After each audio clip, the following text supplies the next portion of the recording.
Bismillahirrahmanirrahim. Assalamualaikum warahmatullahi wabarakatuh.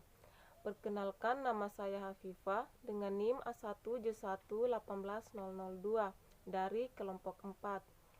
Video ini merupakan tugas praktikum mata kuliah Anatomi dan Fisiologi Manusia oleh dosen pengampu Bapak Mustamin Balumbi SPD MSI dengan asisten pembimbing praktikum Firan Sahid yang berjudul Sistem Otot. Baik, dalam video ini ada beberapa pokok bahasan yang akan kita bahas mengenai sistem otot. Yang pertama yaitu pengertian dan fungsi sistem otot. Yang kedua, jenis-jenis sistem otot. Dan yang ketiga, mekanisme kontraksi sistem otot. Baik, kita mulai pada pokok pembahasan yang pertama, yaitu mengenai pengertian otot. Otot merupakan salah satu organ yang memiliki kemampuan mengubah energi kimiawi menjadi energi mekanik atau gerak, sehingga dapat berkontraksi untuk menggerakkan tulang sebagai respon dari perubahan lingkungan. Otot biasa juga disebut dengan alat gerak aktif karena mampu berkontraksi dan menggerakkan tulang. Terdapat lebih dari 600 buah otot pada tubuh manusia, di mana sebagian besar otot-otot tersebut melekat pada rangka tubuh manusia dan sebagian kecil lainnya melekat atau berada di bawah permukaan kulit. Otot memiliki beberapa fungsi, yaitu pertama sebagai penggerak, di mana otot menghasilkan gerakan pada tulang tempat otot bergerak. Yang kedua yaitu menopang tubuh dan mempertahankan postur tubuh, misalnya ketika duduk, kemudian berdiri, berjalan, atau berlari. Yang ketiga yaitu menghasilkan panas, di mana ketika otot-otot berkontraksi secara metabolisme, otot dapat menghasilkan panas sehingga dapat mempertahankan suhu tubuh dalam keadaan normal. Selanjutnya, pokok pembahasan yang kedua yaitu mengenai jenis-jenis otot. Berdasarkan ciri histologis, letak, serta kontrol saraf, otot dapat dikelompokkan menjadi 3 jenis, yaitu otot polos, otot jantung, dan otot rangka atau otot lurik. Otot polos merupakan otot yang menggerakkan tubuh manusia yang sistem kerjanya distimulasi oleh sistem saraf otonom, yaitu sistem saraf tak sadar pada manusia. Otot polos memiliki ciri-ciri yaitu serabut otot berbentuk gelondong dan kedua ujungnya meruncing.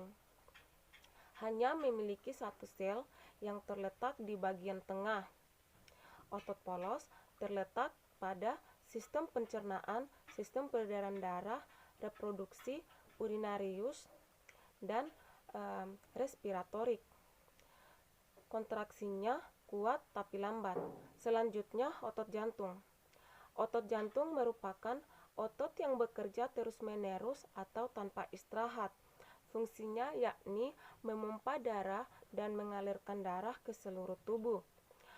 Otot jantung bekerja di bawah kesadaran manusia karena otot ini dikelola oleh sistem saraf simpatik dan parasimpatik.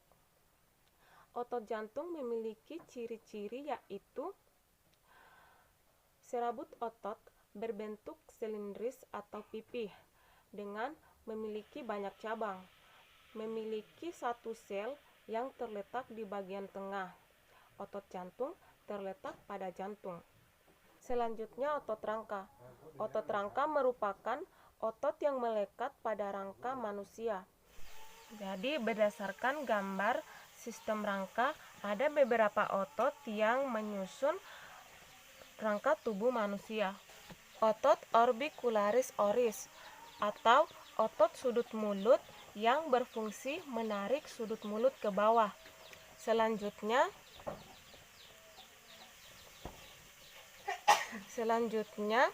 otot deltoid atau otot segitiga merupakan otot yang berbentuk lengkung yang membentuk lengkung bahu yang berpangkal pada sisi tulang selangkah, ujung bahu, kemudian tulang belikat dan diafase pangkal lengan.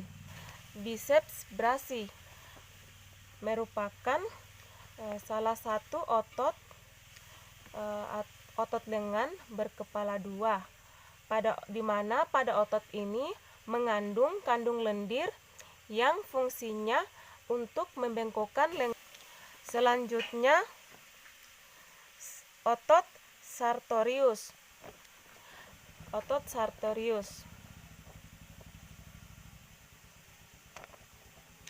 merupakan otot penjahit yang bentuknya panjang seperti pipa, terdapat di bagian paha dan berfungsi sebagai eksorotis. Femur memutar keluar pada waktu lutut mengetuk, serta membentuk fleksi femur. Selanjutnya, pokok pembahasan yang ketiga, yaitu mekanisme kontraksi otot. Kontraksi otot diawali oleh terikatnya kalsium ke troponin C. Selanjutnya, kepala miosin berikatan dengan aktin dan terjadi hidrolisis ATP menjadi ADP yang menghasilkan energi dan pergerakan kepala miosin, sehingga terjadi tumpang tindih miofilamen yang mengakibatkan sarkomer memendek dan memanjang yang menghasilkan kontraksi otot. Itulah pembahasan mengenai sistem otot. Apabila ada kekurangan mohon dimaafkan. Wabillahi taufiq wal hidayat. Wassalamualaikum warahmatullahi wabarakatuh.